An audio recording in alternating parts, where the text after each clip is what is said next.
नमस्कार मित्रांनो, कसे आहात सगळे? बरे आहात ना?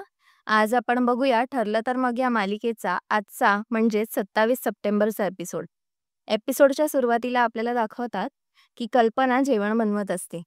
अस्मिता तिला विचारते की "मम्मा, अगं काय भाजी बनवतेस?" त्यावर कल्पना म्हणते, "आलू पालकची भाजी बनवते. तुला काही दुसरं हवंय का?" त्यावर अस्मिता म्हणते, "नाही नाही, मला चालेल. माझ्या बाळाचे काही नाटकं नाहीयेत. एकदम सायली मामीवर गेले." तेवढ्यात तिकडे अर्जुन येतो. तर अस्मिता म्हणते कल्पनाला, "अर्जुनने काय सरप्राईज आणलं असेल सायलीसाठी?" त्यावर कल्पना म्हणते, "सरप्राईज का आणेल आणि तुला का असं वाटलं?" त्यावर अस्मिता म्हणते, "मी लपून सायलीचा आणि अर्जुनचा मेसेज वाचला. म्हणून मला वाटलं त्याने काहीतरी सरप्राईज आणलं असणार." तेवढ्यात अर्जुन येऊन कल्पनाला विचारतो, की "मम्मा, माझी बायको कुठे आहे?" मग अर्जुन लगेच त्याच्या खोलीत जातो आणि सायलीला सांगतो, "डोळे बंद कर, मी तुझ्यासाठी सरप्राईज आणलंय." सायली डोळे बंद करते आणि अर्जुन तिच्या हातावर चिंचबोरांची पुडी देतो. हे बघून सायलीला प्रचंड आनंद होतो आणि हे सगळं होत असताना अस्मिता त्यांच्या दाराबाहेर उभी असते सगळं ऐकत. ती खूप एक्सायटेड होते.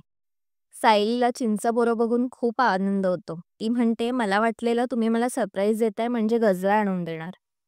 पण चिंचाबोरं मला खूप आवडतात, स्पेशली माझ्या शाळेसमोरची. माझ्या प्रचंड आवडतीयेत." अस्मिता हे सगळं ऐकून एकदम खाली जाते आणि कल्पनाला सांगते, "मम्मा, तुला माहितीये का अर्जुनने काय सरप्राईज आणलंय?" त्याने तिच्यासाठी चिंचबोरं आणली होती आणि हे बघून सायलीला खूप आनंद झालाय. मला तर ही खूप गुड न्यूज वाटते. मग लगेच कल्पना म्हणते, "हो का? मला पण ऐकायचे. चल, आपण दोघी वरती जाऊया." आणि त्या दोघी पण ह्या दोघांच्या दरवाजाच्या बाहेर जाऊन उभ्या राहतात.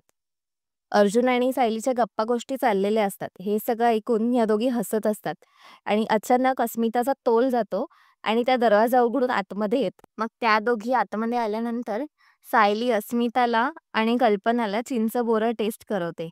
अस्मिताला प्रचंड आवडतात आणि त्या तिघी जणी मग एकत्र मज्जा करत असतात. त्यांना बघून अर्जुनला खूप बरं वाटतं. अर्जुन मनात म्हणतो की माझ्या फॅमिलीसोबत तू एवढी आनंदी आहेस, आता तर मी तुझ्या आई-वडिलांना शोधून राहणारच. त्यांना भेटल्यावर तुला किती आनंद होईल ना? इकडे आपण बघतो की तन्वी तिच्या खोलीत विचार करत बसलेली असते, की नागराजने माझी बाजू का घेतली असेल? जेव्हा मी सगळ्यांना उलटं उत्तरं देत होते, त्यावेळी सुद्धा नागराजने माझी बाजू धरून घेतली. म्हणाला, "हिला घरात घ्या, नाहीतर मग लोकं तोंडात शेण घालतील." का बरं असं त्याने केलं असेल? त्यांचा नक्कीच काहीतरी प्लॅन असणार, महिपत आणि त्याचा मिळून. इकडे आपण बघतो की महिपतने एका कॉन्स्टेबलला त्याच्या घरी बोलवलेलं असतं. नागराज सुद्धा असतो त्याच्यासोबत. तेव्हा तो कॉन्स्टेबल ह्याला विचारतो की "महिपत सर, तुम्ही मला कशाला बोलवलंय?"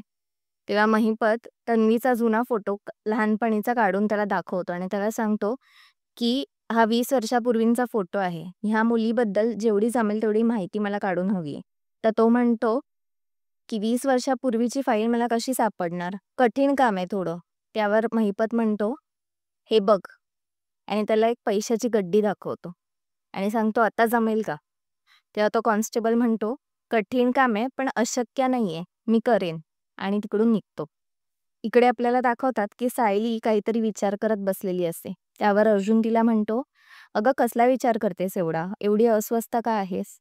मग सायली अर्जुनला सगळं सांगते की कसं तन्वी प्रतिमा आत्याला तव्यावर ढकलणार होती. तेवढ्यात ती तिकडे पोचली म्हणून प्रतिमा आत्या वाचली आणि तन्वीचाच हात भाजला. अर्जुन हा सगळा प्रकार ऐकून प्रचंड चिडतो आणि म्हणतो, "आत्ताच आपण लगेच जाऊया, चल, आणि तन्वीला त्या घरातून हाकलून काढूया. काही गरज नाहीये तिला तिकडे राहायची." त्यावर सायली म्हणते, "अहो, प्रतिमा आत्यानीच तिला घरी घेतलंय. मग आपण कोणत्या हक्काने तिला घराबाहेर काढणार? आणि शेवटी ते त्यांचंच घर आहे. आपण असं नाही करू शकत. समजा तुम्ही ही गोष्ट."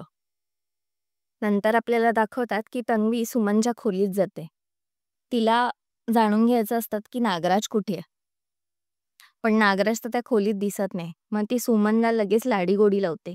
ती म्हणते, "सुमन काकी, मी तर खरी तुझी माफी मागायला आली आहे. पण तूच मला सांग, हे बघ, माझ्या हातावर जसे वार केलेत महिपतने, असे तुझ्यावर कोणी वार केले, तुझ्या डोक्यावर कोणी बंदूक धरली, तर तू काय करशील? सांग मला." मी पण तेच केलं, कारण मी तेव्हा एकटी होते. ती सुमनला इतकं घाबरवते. शेवटी सुमन म्हणते, "हो, जा, मी तुला माफ केलं." आणि मग लगेच तिला विचारते की नागराज कुठे आहे? त्यावर सुमन म्हणते ते काही कामानिमित्त बाहेर गेलेत. मग तन्वी म्हणते आता मग फक्त नागराज काकांचीच माफी मागायची बाकी आहे. ते आले की मी लगेच त्यांची माफी मागून घेईन. आणि तिकडून बाहेर पडते. पण तन्वीच्या लक्षात येतं की नागराज एवढ्या रात्री नाहीये म्हणजेच तो महिपतकडे गेला असणार. आणि तो महिपतकडे गेलाय म्हणजेच त्यांचा काहीतरी प्लॅन चालू असणार माझ्या विरुद्धात. इकडे आपल्याला दाखवतात की महिपतने आखलेला कॉन्स्टेबल जाऊन रेकॉर्ड्समध्ये तो फोटो चेक करत असतो. तेवढ्यात तिकडे इन्स्पेक्टर सावंत येतात. इन्स्पेक्टर सावंत सुद्धा तोच फोटो दाखवतात आणि सांगतात की ह्या मुलीचा शोध घ्यायला हवा. हा फोटो कोणत्या आपल्या जुन्या रेकॉर्ड्समध्ये 20-22 वर्षांपूर्वी मिळतोय का ते बघ. इन्स्पेक्टर सावंत तिकडून गेल्यानंतर कॉन्स्टेबलच्या लक्षात येतं की महिपतने दिलेला फोटो आणि सावंतने दिलेला फोटो सेमच आहे. म्हणजे ते सुभेदार आणि शिकरे एकाच मुलीला शोधतायत. म्हणजेच काहीतरी मोठा गेम असणार. म्हणून तो एकदम झटापटीने शोधायला लागतो. त्याला ती फाईल देखील मिळते. तेवढ्यात तिकडे एक कॉन्स्टेबल येतो दुसरा. तो म्हणतो, ह्या मुलीला कोण घेऊन आलं होतं हे मला माहिती आहे. ती बाई अशा लहान मुलींना कुठून कुठून पळवून आणते आणि मग जेलमध्ये अडकते. ती बाई पण मला माहिती आहे. हे ऐकून त्या कॉन्स्टेबलला आनंद होतो, कारण त्याला अजून पैसे मिळणार असतात. तो लगेच महिपतला फोन करतो आणि सांगतो की साहेब 2 दिवसात ह्या मुलीच्या आईवडिलांचा पत्ता मला मिळेल. तुम्ही काय टेन्शन घेऊ नका. महिपत त्याला म्हणतो 2 दिवसात नाही, मला उद्याच्या उद्या त्या मुलीच्या आईवडिलांचा पत्ता पाहिजे, एवढं लक्षात ठेव. इकडे महिपत नागराजला म्हणतो, नागराज भाऊ आनंदाची बातमी आहे. त्या प्रियाच्या आईवडिलांजवळ आपण एक पाऊल अजून पोचलोय. आनंद साजरा करा. इकडे आपण बघतो की तो कॉन्स्टेबल घाईघाईने ती फाईल घेऊन बाहेर पडतो. तेवढ्यात त्याला इन्स्पेक्टर सावंत, अर्जुन आणि चैतन्य वाटेत भेटतात. सावंत त्याला लगेच म्हणतात की ती फाईल मिळाली का, ज्या मुलीची फाईल आपण शोधत होतो. त्यावर तो कॉन्स्टेबल म्हणतो, नाही साहेब, नाही नाही मला नाही मिळाली. आणि तो एकदम घाबरून जातो. आणि पुढे जसा तो चालत जातो तशी त्याच्या पायाला ठेच लागते आणि ती फाईलमधली कागदपत्र बाहेर पडतात. बाकीचे त्या कॉन्स्टेबलला सावरायला जातात, पण अर्जुनची नजर तन्वीच्या म्हणजेच प्रियाच्या फाईलच्या फोटोवरती जाते. मित्रांनो, आजचा भाग इथेच संपतो. पुढच्या भागात आपल्याला दाखवतात की अर्जुन आणि इन्स्पेक्टर सावंत त्यांच्या केबिनमध्ये बसलेले असतात. त्यावर सावंत म्हणतात, तुमच्या मिसेसच्या आईवडिलांपर्यंत पोचण्याचा आता कोणताच मार्ग उरलेला नाहीये. अर्जुन म्हणतो, सायली थोडी मोठी झाल्यानंतर आश्रमात आली होती आणि त्यानंतरचे तिचे काही फोटो असतीलच. नंतर आपल्याला दाखवतात, सायली म्हणते, तन्वीकडून माझ्या लहानपणीच्या गाठोड्यांचा ठाव ठिकाणा शोधायचा असेल तर एकच मार्ग आहे. आणि ती अर्जुनच्या कानात काहीतरी कुजबुजते. पुढे आपल्याला दाखवतात की तन्वी तिच्या खोलीत आलेली असते आणि ती बघते की सायलीचं गाठोडं गायब असतं. ती विचार करते, हे तर गाठोडं मी इथेच ठेवलं होतं, आता कुठे गेलं असेल ते, आणि ती घाबरून जाते. नंतर दाखवतात की महिपत त्या कॉन्स्टेबललाच पकडतो, ज्याला त्याने तन्वीची फाईल शोधायला सांगितलेली असते. तो त्याला टॉर्चर करायला तयार होतो, कारण महिपतचा प्लॅन फसलेला असतो.